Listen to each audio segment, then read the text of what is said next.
Et surtout nous, les Tutsis. Les Tutsis se sentaient menacés parce que ces gens, ils fouillaient une armée qui disait une armée de Tutsis. Et ils venaient d'assassiner plus de millions de Tutsis. Donc on se sentait dans une insécurité totale.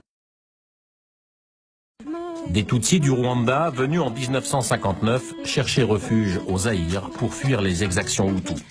La plupart se sont installés dans les provinces frontalières du Sud et du Nord Kivu. Ces Tutsis rwandais, appelés Banyamulenge, sont devenus aujourd'hui citoyens zaïrois.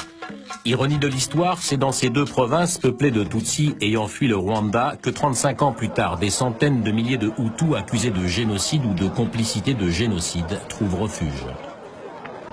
Le Zaïre arrive à accueillir à peu près 1,6 million Hutus, civils, militaires, et ça c'est le point de départ de la déstabilisation complète de la région de Grand Lac.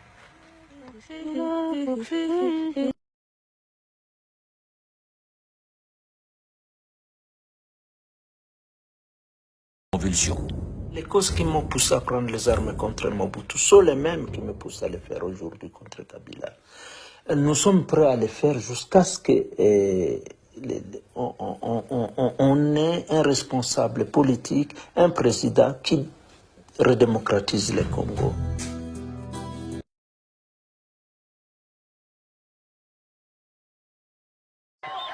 Au Rwanda, dans les camps d'entraînement du FPR, des milliers de Tutsis du Zaïre n'attendent plus désormais qu'un ordre pour passer la frontière et mettre fin à la menace d'un nouveau génocide. Mais Kagame voit déjà plus grand.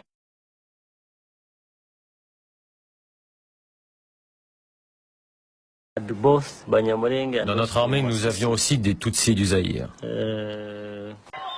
Au Rwanda, dans les camps d'entraînement du FPR, des milliers de Tutsis du Zaïre n'attendent plus désormais qu'un ordre pour passer la frontière et mettre fin à la menace d'un nouveau génocide.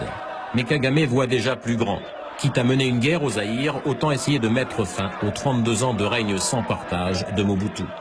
Mais pour renverser le vieux dictateur, une armée même entraînée ne suffit pas. Kagame doit avancer masqué et donner l'illusion à la communauté internationale que ses troupes ne font qu'appuyer une rébellion interne. Il lui faut donc trouver un homme de paille, ce sera un certain Laurent Désiré Kabila.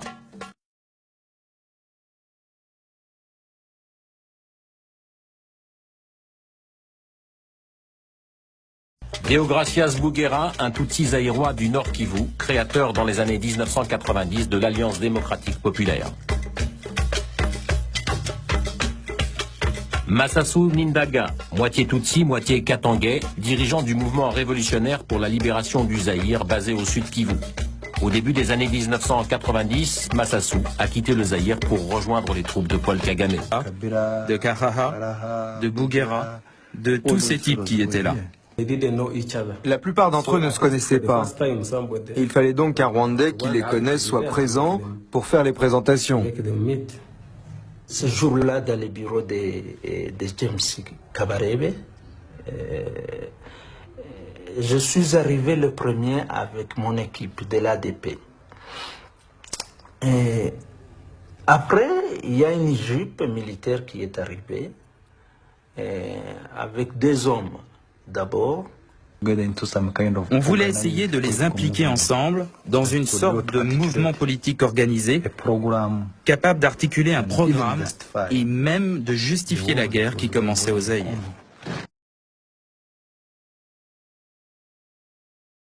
Le but de tout ça était de procéder à un nouveau génocide dans le pays. Nous prendrions nous-mêmes les choses en main. Je ne suis pas rentré dans les détails de ce qu'on allait faire, bien sûr.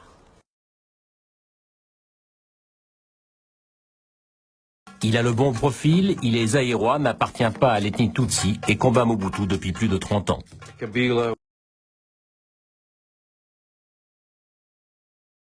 Il a le bon profil, il est zaïrois, n'appartient pas à l'ethnie Tutsi et combat Mobutu depuis plus de 30 ans.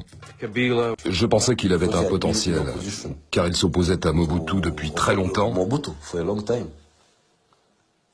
Et en plus, il était du Katanga, de l'est du Zaïre. Il parlait swahili. Kabila parlait très bien notre langue, mais on savait aussi que c'était un piètre organisateur. Il n'avait jamais réussi à s'organiser contre Mobutu. J'ai accepté de le présenter à Kagame. Pourquoi? Parce que le Rwanda avait de sérieux problèmes avec Mobutu. J'ai donc demandé à Innocent Bissangwa de l'amener au Rwanda pour le présenter à Kagame. J'ai introduit l'ordre du jour, c'est-à-dire la libération du Zaïre et la guerre contre Mobutu. Ils étaient contents. Je pense qu'ils étaient contents de s'être rencontrés. Quand nous avons décidé de rassembler ces Zaïrois pour faire la guerre, c'était pour qu'ils combattent avec nous leur gouvernement. C'est-à-dire celui qui supportait les miliciens et les soldats de l'ancienne armée rwandaise. Mais c'était aussi pour que tout ça débouche sur des changements en profondeur au Zaïre. Les causes qui m'ont poussé à prendre les armes contre Mobutu sont les mêmes qui me poussent à les faire aujourd'hui contre Kabila. Nous sommes prêts à les faire jusqu'à ce que on ait un responsable politique, un président qui redémocratise le Congo.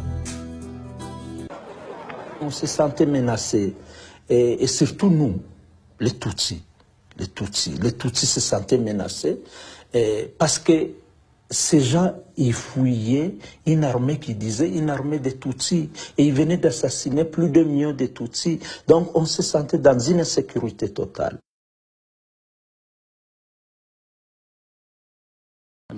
Il fallait pouvoir compter sur les Tutsis du Zaïre au cas où Mobutu décidait d'utiliser les Hutus contre nous. Je me souviens qu'on était en file comme des militaires, et il pleuvait, et c'était des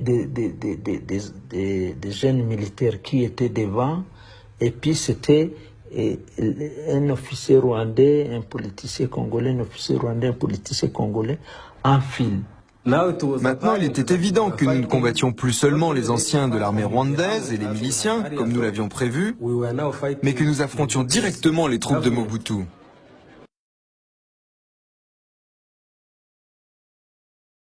Pourquoi? Parce que le Rwanda avait de sérieux problèmes avec Mobutu. J'ai donc demandé à Innocent Bissangwa de l'amener au Rwanda pour le présenter à Kagame.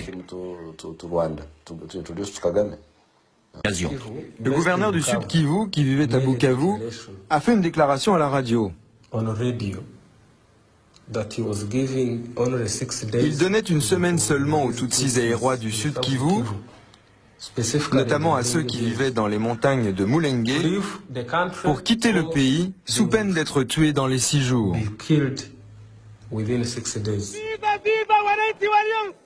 Ce sont des villes de Goma, de Bukavu et de Uvira.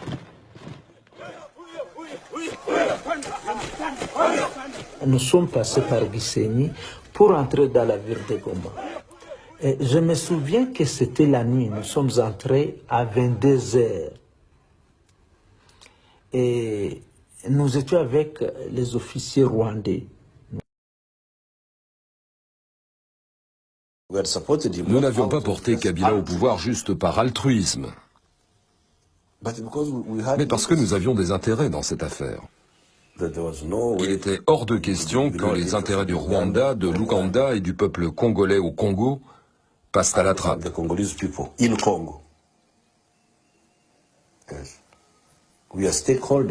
Nous étions ceux qui avaient porté Kabila, et il n'était pas question que nous abandonnions le terrain.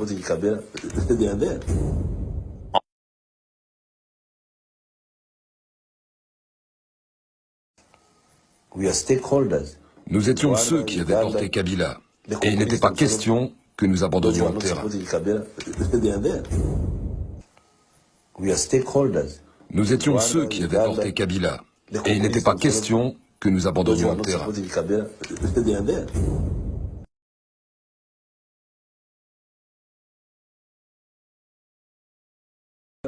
To mistrust Kabila a commencé à se méfier de tous les Congolais d'origine Tutsi qu'il avait accompagnés au pouvoir.